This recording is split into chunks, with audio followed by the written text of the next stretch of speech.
Good morning, all of you. My name is Ritesh Raut, lecturer in Civil Engineering Department, NIT Polytechnic Nagpur. Our subject name is Rural Development and subject code is 22505. We will see unit number 6, that is Government Policies Pertaining to Rural Development, in which we will see topic 6.1, that is Planning and Level and Functions of Planning, Micro, Meso, Macro Level of Planning. Vision, mission of a program. Vision is to impart excellent civil engineering skills to develop employable civil diploma engineers. Mission of the department is imparting the modern technical skills as per the requirement of the industry to improve employability, to develop social and environmental responsible civil engineers, effective implementation of teaching learning process to benefit students. Now, learning outcome. In learning outcome, there is course and unit outcome. In course outcome, that is apply the principles of rural development in rural area. Unit outcome is justify the necessity of planning for the development of given rural area. Now, program outcome. Basic discipline and knowledge. PO5 engineering practices for society and sustainability and environment. PO6 project management and PO7 lifelong learning. These POs mapped with our unit as well as with our outcome. Introduction to plan and planning. It is a process of determining an optimal mix alternatives investment activities so as to maximize the objectives under the objective function under the given constraints. Planning करना इसलिए ज़रूरी होता है ताकि हमें ज़्यादा से ज़्यादा आउटपुट मिल सके और हम जो भी पैसा लगा रहे हैं वो इफ़िशिएंट अमाउंट में हो, ना कि ज़्यादा ना कि कम, और इम्प्लीमेंटेशन 100% सक्सेसफुल हो. Level and functions of planning. 3 तरह की लेवल्स है, एक माइक्रो, मेजो और मैक्रो. नाम से ही समझ में आता है कि चलो स्टार्टिंग में जो बेसिक प्लानिंग होती है, ठीक है, वो माइक्रो में आएगा.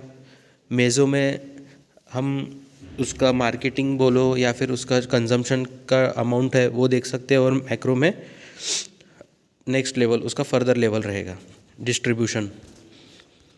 माइक्रो में देखते हैं it refers to planning at the basic unit of production. ठीक है, बेसिक यूनिट में ही लगा करी जाती है प्लानिंग. ठीक है, विच में बी अ फार्म, या तो खेत जो होता है वो वहाँ पे फसल लगने से पहले की ही प्लानिंग हो जाएगी. अ फैक्ट्री, ठीक है, अ हाउस होल्ड एंटरप्राइज और मे बी एनी प्रोडक्शन और service unit. It concerns with the questions related to production, consumption, credit and marketing. ठीक है, इसके रिलेटेड क्या रहेगा, प्रोडक्शन कंजम्पशन के रहेंगे, क्रेडिट के या फिर मार्केटिंग के, कि कैसे हमें मार्केटिंग करनी है, कितना कंजम्पशन होने वाला है, पैसा कितना लगने वाला है. ठीक है, प्रोडक्शन कितना होना चाहिए, कितना हमें जहाँ पे प्रोडक्शन करना है तो वो डिपेंड रहेगा उसके कंजम्पशन पे, डायरेक्टली प्रोपोर्शनल रहेगा. जितना ज़्यादा कंजम्पशन उतना ज़्यादा production. The first step in the micro planning is to identify and delineate the major farming areas of the country. सबसे पहले क्या रहेगा कि मेजर फार्मिंग एरियाज डिसाइड करना पड़ेगा कंट्री का. ठीक है, कहीं चावल होता है, कहीं गेहूँ होता है, कहीं शुगर केन, मतलब इस प्रकार से अलग अलग प्रकार के प्रोडक्शन होते हैं. ठीक है, उसके हिसाब से उसका जो इम्पोर्ट है वो डिसाइड होगा.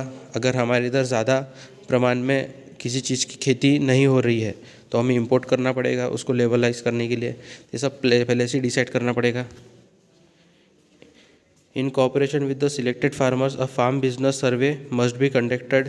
किसी कुछ गिने चुने फार्मर्स के साथ मिलके, फार्मर्स से मिलके सर्वे हो जाएगा, conducted, and information about the input output coefficients, resources availability and the level of predetermined activities collected, और उसका प्लानिंग होगा. अब हम मेजो देखेंगे. मेजो लेवल प्लानिंग में the main function of the meso level planning is to translate the macro level planning in, ठीक है, to concrete operational programmes and projects taking into consideration the peculiar characteristics and requirements of the district और block concern. इसमें next level की planning होगी जो मेजो के बाद की रहेगी. ठीक है, जिसे हमें कन्वर्ट करना होगा मैक्रो लेवल में. Prepare and analysis resources inventories to access the prevailing level of the development. हमें इन्वेंटरीज बनानी होगी. ठीक है, ताकि उसका लेवल ऑफ डेवलपमेंट जो भी हम प्लान करेंगे सक्सेसफुल हो सके, इम्प्लीमेंट हो सके बराबर से. assess the potential for further development, उसके बाद identify and constraint of further development, devise a plan of utilization of manpower resources, हमें कितना मैन पावर लगेगा, कितनी मशीनरीज लगेगी, उसका कैसा यूटिलाइज करना है ताकि अच्छा आउटपुट मिल सके, कॉस्टिंग क्या होगी, ये सारी चीज़ें हम यहाँ पे डिसाइड करेंगे। फिर मैक्रो लेवल रहेगा, it consist of defining goals of development effort, projecting population growth, projecting demand and supply of important goods and services, estimating and mobilizing necessary domestic and foreign resources and money and skills, allocating them to the specific uses among the different sectors of economy, accelerate the development of lagging areas, reduce inter-regional disparities of the development and growth। तो इस प्रकार से next level में हम देखेंगे कि कैसे हमारा जो प्रोडक्शन है उसका आउटपुट हमें बराबर मिल पाए। ठीक है, कभी क्या होता है कि फसल या फिर कोई भी प्रोडक्शन डिस्टर्ब हो जाता है, ठीक है, ड्यू टू सम एक्टिविटीज़, जैसे वेदर चेंज की वजह से हो सकता है।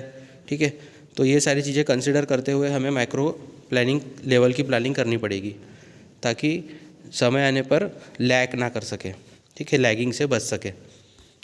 तो इस प्रकार से हमने इस लेक्चर में देखा प्लान एंड प्लानिंग, जिसमें डिफरेंट टाइप से थे।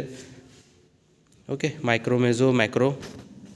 ये आपका असाइनमेंट नंबर 26 रहेगा, define plan and planning, state the level and functioning of planning, right in brief about micro planning, meso and macro. Thank you.